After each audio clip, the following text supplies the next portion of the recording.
Hello नमस्कार दोस्तों and good morning to all of you. कैसे हैं आप सब? तो चलिए फिर शुरू करते हैं 12 सितंबर 2025 के करंट अफेयर। तो सबसे पहला करंट अफेयर है CP Radhakrishnan elected as vice president of India. इनके बारे में जान लीजिए। ये जो हैं तमिलनाडु स्टेट से बिलोंग करते हैं दोस्तों, और ये टेबल टेनिस के प्लेयर भी रह चुके हैं और काफ़ी स्टेट्स के गवर्नर भी रह चुके हैं। ठीक है, तो हमारे लिए सबसे बड़ा मैटर करता है कि इस पोस्ट के बारे में जानना है ना, कि बेसिक नॉलेज इनके बारे में जानना। तो आप सबसे पहले फोटो में देख लीजिए सीपी राधाकृष्णन जी है कौन। ये जो पर्सनालिटी आपको फोटो में दिख रही है यही है सीपी राधाकृष्णन, हमारे वाइस प्रेसिडेंट ऑफ इंडिया भी। ठीक है, अब वाइस प्रेसिडेंट ऑफ इंडिया क्या है दोस्तों? ये कॉन्स्टिट्यूशनल ऑफिस में अगर आप देखेंगे प्रेसिडेंट के बाद second highest constitutional office hold करते हैं। ठीक है, as a second highest post मान लीजिए आप। ठीक है, आप इसको डिग्निटरी के हिसाब से दे सकते हैं, पर और डे टू डे ऑफिस के वो हिसाब से नहीं दे सकते। ठीक है, ranked immediately after the president in the official warrant of presidents। Official warrant of president क्या होता है दोस्तों ना, ये एक हायरकी है जो कॉन्स्टिट्यूशन निर्धारित करता है किसी भी डिग्निटरी रोल के लिए, या फिर कोई फंक्शन हो या सेरेमनी हो, वहाँ पे डिग्निटरी पोस्ट रैंक के हिसाब से इसको कॉन्स्टिट्यूशन ने डिफाइन कर रखा है। ठीक है, और अगर आप देखेंगे तो ऑफिशियल वारंट ऑफ प्रेसिडेंस जो होता है ये कॉन्स्टिट्यूशनल हायरार्की है विथ नो लीगल अथॉरिटी। कोई लीगल अथॉरिटी नहीं है, डे टू डे वर्क में जरूरी नहीं ये चीज़ काम आए। ठीक है, सिर्फ और सिर्फ डिग्निटरी रोल्स है। ठीक है, एज ए रिस्पेक्ट। ठीक है, formal list for state functions हो गया, सेरेमनीज में एक formal list post wise rank wise करने के लिए। ठीक है, और उसके बाद आप देख लीजिए रैंकिंग। और ये सबसे मेन चीज़ आप ध्यान रखिए, जो ये रैंकिंग है दोस्तों, इसको मेंटेन कौन करता है? Ministry of home affairs maintain करते हैं। अप्रूव कौन करते हैं? अप्रूव करते हैं प्रेसिडेंट साहब। और उसके बाद जो पब्लिश होता है, ये पब्लिश कराया जाता है प्रेसिडेंट सेक्रेटेरिएट के थ्रू। ठीक है, अब थोड़े इंपॉर्टेंट रैंक आप देख लीजिए। ठीक है, इंपॉर्टेंट रैंक में आपका पहला तो प्रेसिडेंट हो गए, ये हम लोग जानते हैं। सेकंड वाइस प्रेसिडेंट हो गए, थर्ड प्राइम मिनिस्टर जी हो गए, और फोर्थ आपका ये वाला है governor of states with in their respective state, जो अपने स्टेट में है। ठीक है, उसके बाद फॉर्मर प्रेसिडेंट हो गए पांचवा। उसके बाद छठा CGI chief justice of India हो गए। ठीक है, लोकसभा स्पीकर हो गए। उसके बाद सेवंथ में आ जाते हैं कैबिनेट मिनिस्टर ऑफ यूनियन, जो भी यूनियन के है ना कैबिनेट मिनिस्टर वो सॉरी दोस्तों, सीएम ऑफ स्टेट्स हो गए विथ रिस्पेक्टिव स्टेट, जो स्टेट में है ना उसी के रिस्पेक्टिव में। उसके बाद फॉर्मर पीएम भी इसी में आ जाते हैं 7वें पोजीशन पे। उसको और ध्यान रखना दोस्तों, जो फॉर्मर प्रेसिडेंट है वो 5वें नंबर पर आते हैं, फॉर्मर पीएम 7वें नंबर पर आते हैं। ठीक है, लीडर ऑफ अपोजिशन हो गए राज्यसभा एंड लोकसभा, इनकी भी रैंक होती है। अगर आप देखेंगे कोई फंक्शन हुआ, सेरेमनियल हुआ, तो इनको 7वीं रैंक के हिसाब से रखा जाएगा। ठीक है, राज्यसभा और लोकसभा। और 7 एक जो होता है, जो भी भारत रत्न जिनको मिला है, जिन लोगों को भी, उनको दिया जाता है ये पोजीशन 7A वाला। ठीक है, अब ये जो हमारा वाइस प्रेसिडेंट के बारे में हम लोग बात कर रहे थे, ये जो ऑफिस इनका मॉडल होता है किस वे में होता है? जो अमेरिकन वाइस प्रेसिडेंट सिस्टम है ना, सिर्फ सेम उसी की तरह ही मॉडल्ड है इनका सिस्टम भी। ठीक है, जो इलेक्शन है, जो भी टर्म है, सारी चीज़ें। ठीक, अब इनके रोल क्या होता है? रोल तो आप सबसे मेन रोल ये होता है कि अगर मान लीजिए प्रेसिडेंट जी एब्सेंट हैं, ठीक है, किसी भी कारण से, चाहे मान लीजिए वो किसी तरह से अपनी ड्यूटीज़ को निर्वाह करने के लायक ना हो, या फिर उन्होंने रेजिग्नेशन दे दिया, या उनकी डेथ हो गई, मृत्यु हो गई, या फिर उनका इम्पीचमेंट हो गया हो। ठीक है, तो उस केस में ये एक्ट एज ए प्रेसिडेंट काम करते हैं। ठीक है, और ये एक्स ऑफिशियो चेयरमैन, अगर मान लीजिए कोई भी इंसान अगर मान लीजिए वाइस प्रेसिडेंट बना, तो वो समझ लीजिए already he chairman of Rajya Sabha बन जाएगा। ठीक है, ये ध्यान रखिए, एक्स ऑफिशियो चेयरमैन होते हैं किसके? राज्यसभा के। और इनके पास एक कास्टिंग वोट की फैसिलिटी है, पावर होती है। अगर मान लीजिए राज्यसभा में किसी चीज़ में वोटिंग हुआ और वो वोटिंग टाई हो गया, तो टाई केस में ये अपना वोट दे के किसी भी पक्ष को जिता सकते हैं। ठीक है, यही अपॉइंट करते हैं, डिप्टी चेयरमैन होगा, और जो भी मेंबर्स हैं राज्यसभा में सबको। ठीक है, ये मान लीजिए जो भी अगर राज्यसभा में कोई भी रिमूवल ऑफ जजेस, जैसे सुप्रीम कोर्ट का जज हो या हाई कोर्ट का जज हो, उनका रिमूवल का प्रोसेस अगर हो रहा होगा, तो उसको भी यही देखते हैं राज्यसभा में। ठीक है, सुपीरियर बॉडी अगर कोई पोजीशन पे है राज्यसभा में, तो वो यही होते हैं। कौन? वाइस प्रेसिडेंट जो होते हैं, जो कि चेयरमैन होते हैं किसके? राज्यसभा के। ठीक है, अब इनका इलेक्शन प्रोसेस देख लीजिए दोस्तों। इलेक्शन प्रोसेस होता है एक इलेक्टोरल कॉलेज के थ्रू। इलेक्टोरल कॉलेज कोई दोस्तों कॉन्स्टिट्यूशनल बॉडी नहीं है, एक ग्रुप ऑफ इलेक्टर है, जो वोट देंगे उनका एक ग्रुप है, जो कि किसी भी कॉन्स्टिट्यूशनल संवैधानिक जो इलेक्शन होता है उसके लिए रिस्पॉन्सिबल होते हैं। जैसे यहाँ पे तो जैसे एक इनडायरेक्टली इलेक्ट होते हैं, कौन? प्रेसिडेंट और वाइस प्रेसिडेंट, किसके थ्रू? इलेक्टोरल कॉलेज के थ्रू। ठीक है, अब प्रेसिडेंट के केस में क्या होता है कि सिर्फ और सिर्फ इलेक्टेड मेंबर ही का वोट कर सकते हैं। जैसे राज्यसभा और लोकसभा, उसके अलावा मतलब लेजिस्लेटिव असेंबली जो स्टेट की होती है ना उनके भी, ठीक है, पर इलेक्टेड नॉट नॉमिनेटेड। पर जो वाइस प्रेसिडेंट होते हैं उनके में क्या होता है ना, आप इलेक्टेड प्लस नॉमिनेटेड सारे मेंबर होते हैं, पर जो स्टेट वाला लेजिस्लेटर और लेजिस्लेचर वाला असेंबलीज हैं वो इन्वॉल्व नहीं होते, ठीक है। सिर्फ राज्यसभा और लोकसभा उनके मतलब इलेक्टेड प्लस नॉमिनेटेड मेंबर मिलके वाइस प्रेसिडेंट का चुनाव करते हैं, ठीक है।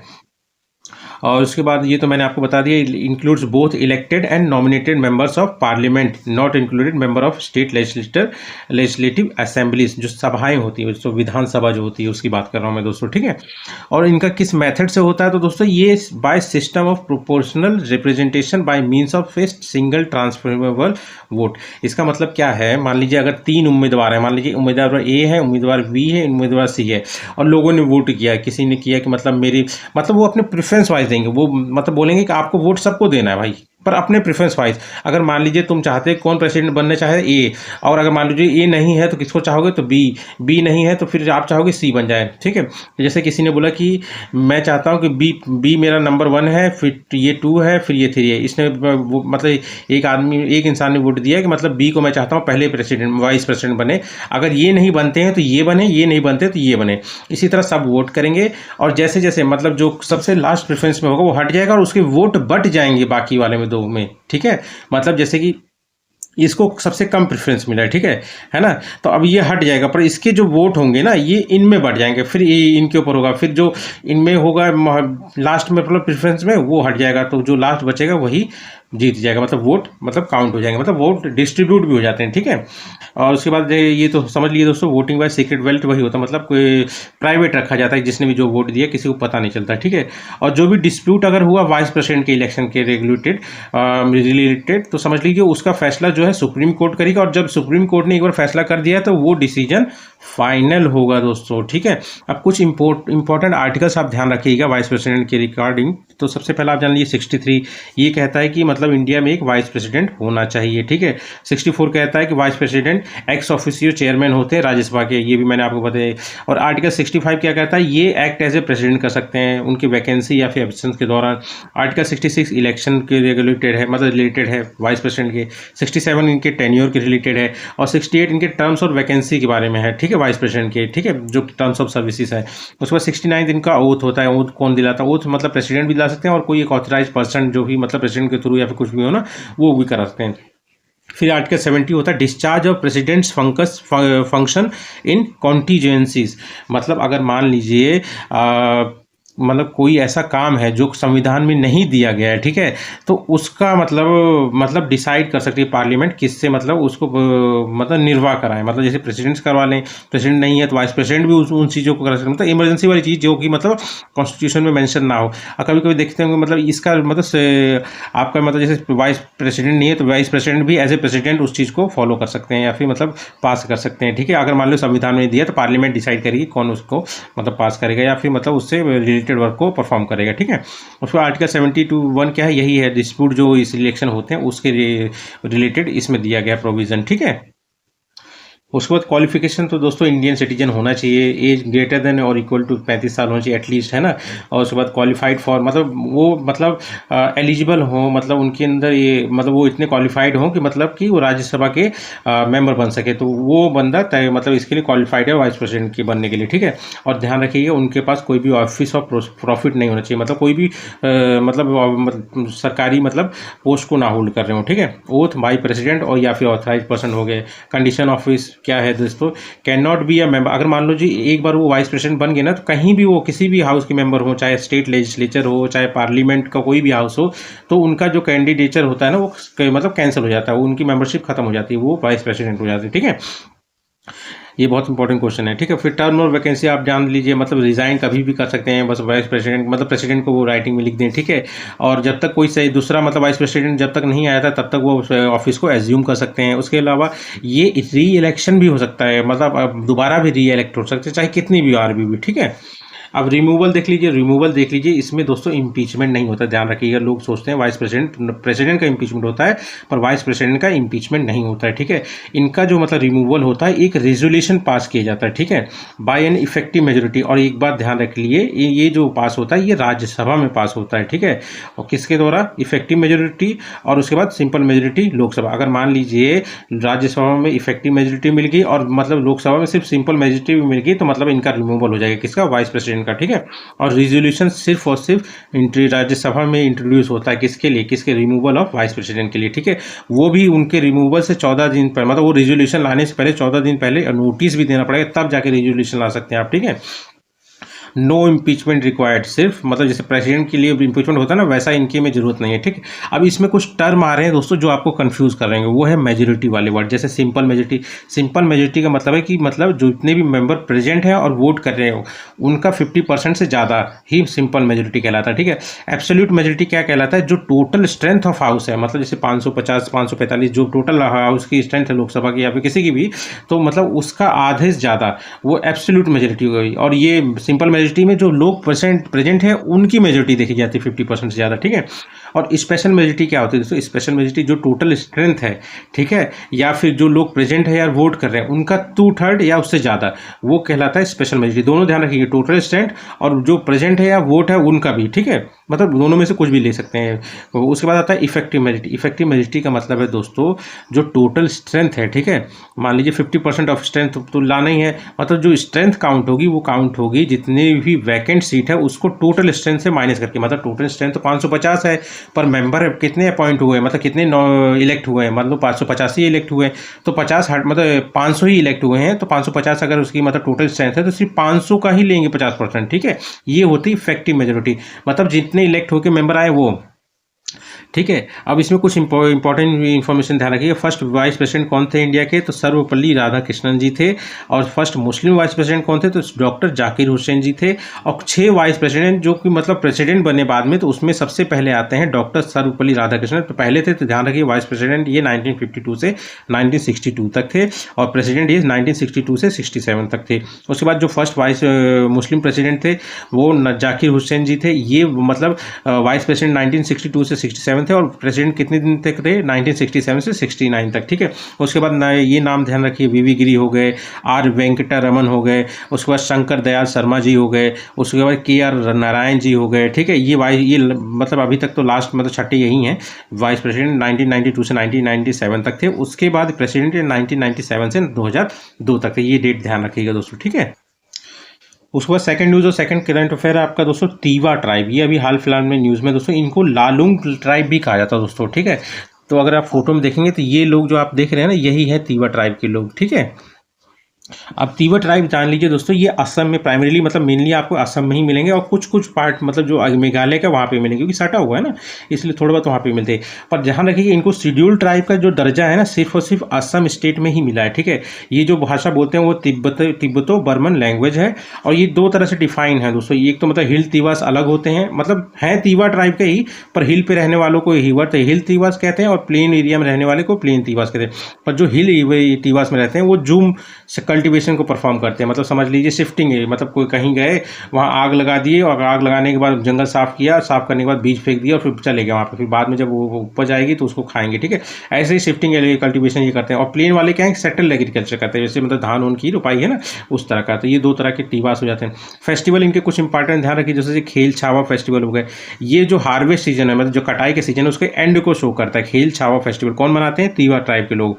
उसके बाद आता है यांगली फेस्टिवल, ये 3 साल में एक बार मनाया जाता है, और मतलब एक तरह से प्रे किया जाता है कि मतलब इस बार की फसल अच्छी हो, ठीक है। तो मतलब बीज लगाने से के समय का जो सीजन होता है ना, वही उसी समय मनाया जाता है यांगली फेस्टिवल, मतलब प्रे करने के लिए कि हमारी उपज अच्छी हो।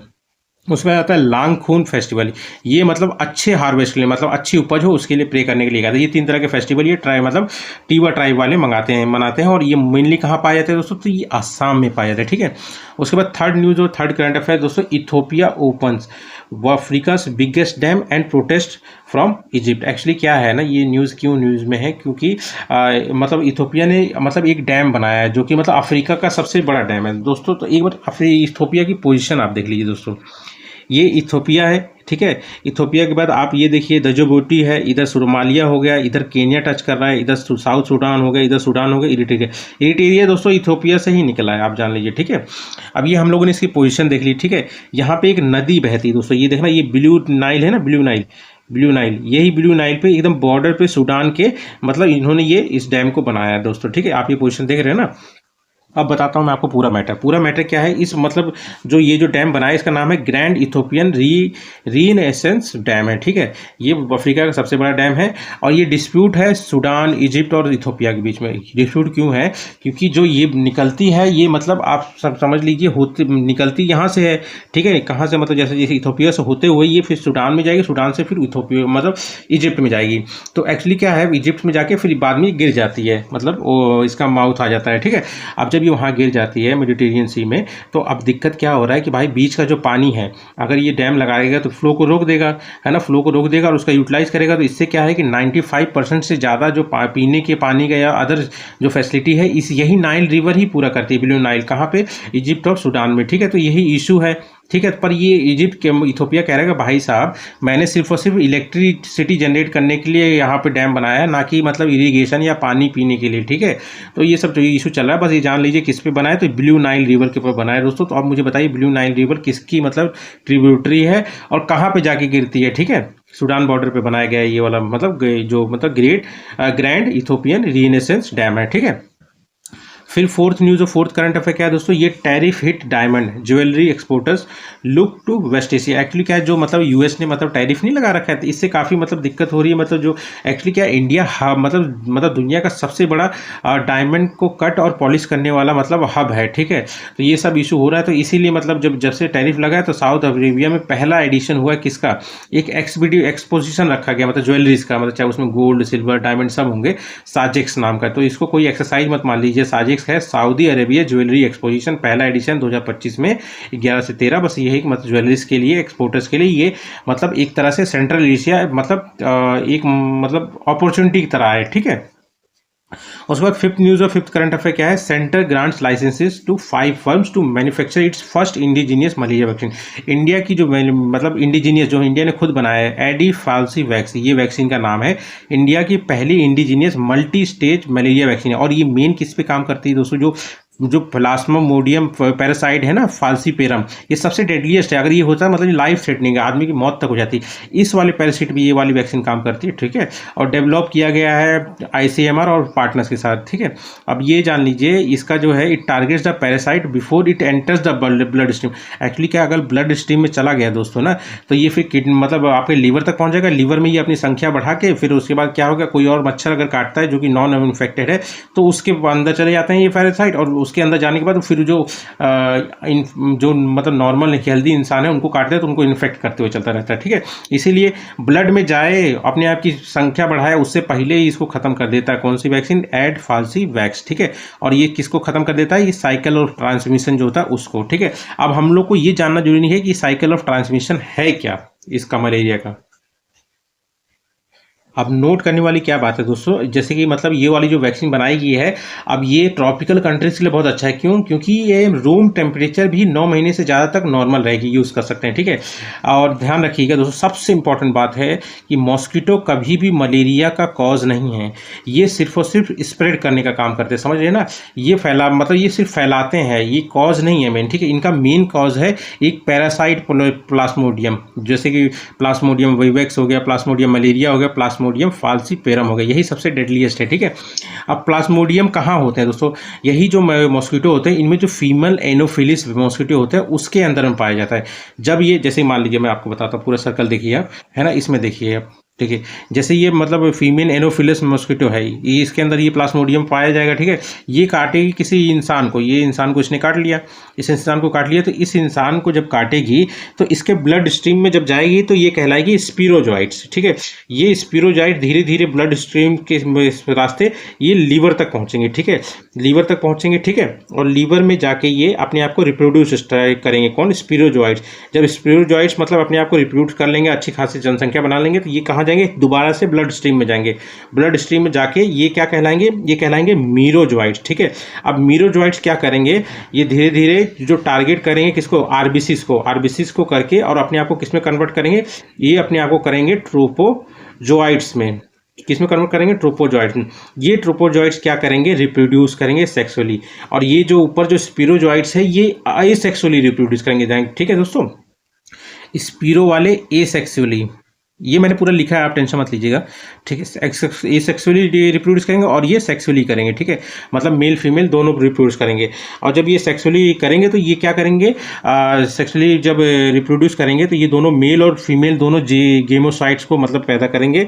और उसके बाद जब भी कोई एक नॉन इन्फेक्टेड मतलब जैसे कि मतलब कोई भी एक मच्छर है नॉन इन्फेक्टेड, ठीक है, ये जब भी मान लो उस इंसान को जो इन्फेक्टेड है, ये वाला इंसान है, इसको जैसे काटेगा तो इसके अंदर ये ट्रोपोजोइट्स वाले जो जीमोसाइट्स है ना, ये पहुंच जाएंगे, गेमेटोसाइट्स, ठीक है, ये इनके अंदर पहुंच जाएंगे। और फिर ये जो गेमेटोसाइट्स है इस मच्छर के अंदर में मेल और फीमेल मिलके ये मतलब रिप्रोड्यूस करेंगे या फ्यूज करेंगे एक जाइगोट में, किसमें, जाइगोट में, मतलब एक बच्चा जो, ठीक है। और जब ये जाइगोट में फॉर्म कर देंगे तो फिर से जब ये किसी इंसान को काटेगा तो ये जो किसके, तो ये किस मतलब फिर उस इंसान में दोबारा से ट्रांसफर हो जाएंगे किसके रूप में, स्पीरोजोइट्स। देख रहे हैं ना, ये सर्कल बन गया दोस्तों ना, समझ आ गया होगा आपको, है ना। बाकी जो ये प्रोसेस है मैंने पूरा इसी में लिखा हुआ है, ठीक है, आपको आराम से समझ आएगा, ठीक है।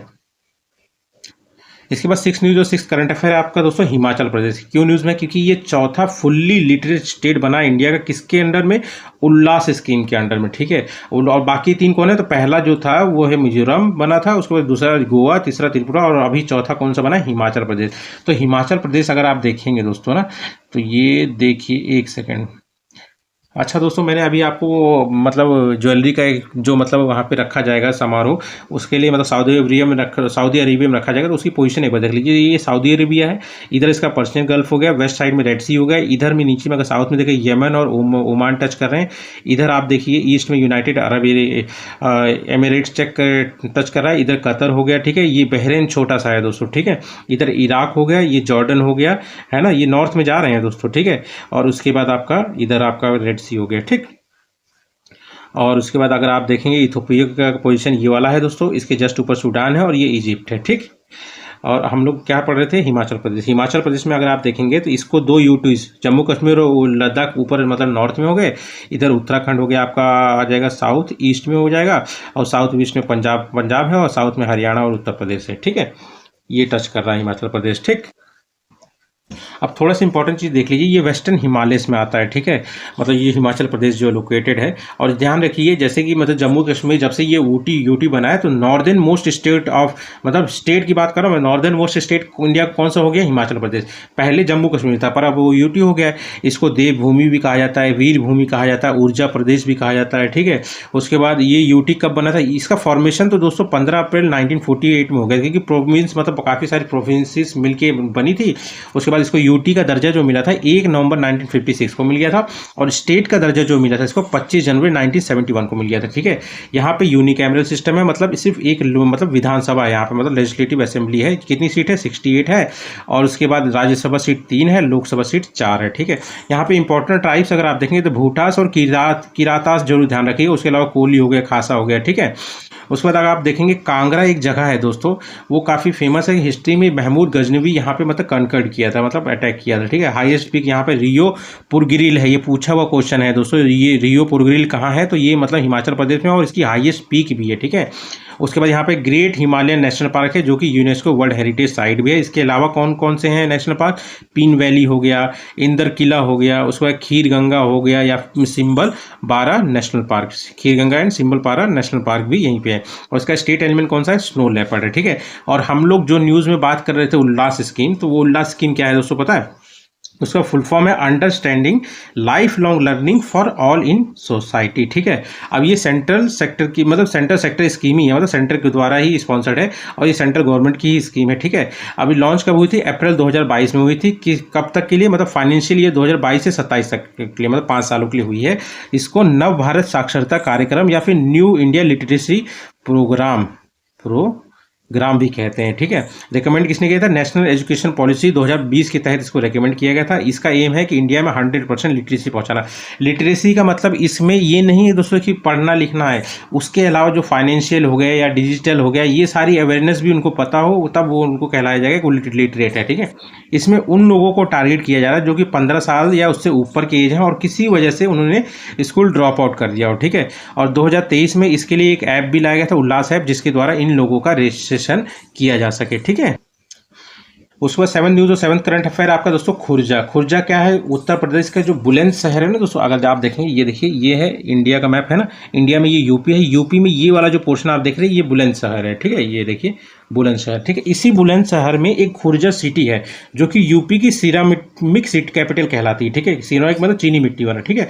और यहाँ पे दुनिया का पहला पार्क बना है जो कि सिरामिक मतलब यही चीनी मिट्टी के वेस्ट से बनाया गया, ठीक है। इसका नाम दिया गया अनोखी दुनिया। ध्यान रखना, अनोखी दुनिया क्या है, तो आप बोल सकते हैं खुर्जा में मतलब एक पार्क बना है जो कि दुनिया का पहला है, जो कि पूरी तरह से चीनी मिट्टी के वेस्ट से बना, ठीक है। किसके अंडर में? वन डिस्ट्रिक्ट वन मतलब प्रोडक्ट प्रोग्राम के अंडर में। इसका बताइए मेरे को कब स्टार्ट हुआ था यूपी में को, ठीक है। उसके बाद 8th न्यूज़ और 8th करंट अफेयर आपका स्वस्थ नारी सशक्त परिवार अभियान। ये दोस्तों जो पीएम मोदी जी का बर्थडे है ना, 17 सितंबर को होता है, ठीक है। उसी दिन इसको स्टार्ट किया गया और इसका एंड होगा 2 अक्टूबर 2025 को, ठीक है। इसके तहत क्या है कि 75,000 हेल्थ कैंप लगाए जाएंगे और लोगों को अवेयर किया जाएगा, उनके मतलब जांच की जाएगी, ठीक है, चाहे बच्चे हों लेडीज़ हों सबका, ठीक है, अक्रॉस इंडिया, ठीक है। उसके बाद इसी दौरान पोषण माह लगाया जाएगा आंगनबाड़ी में जो जितने हैं, ठीक है। आंगनबाड़ी में पोषण माह मतलब पोषण से रिलेटेड मतलब न्यूट्रिशन से रिलेटेड अवेयरनेस लोगों को दी जाएगी, ठीक है।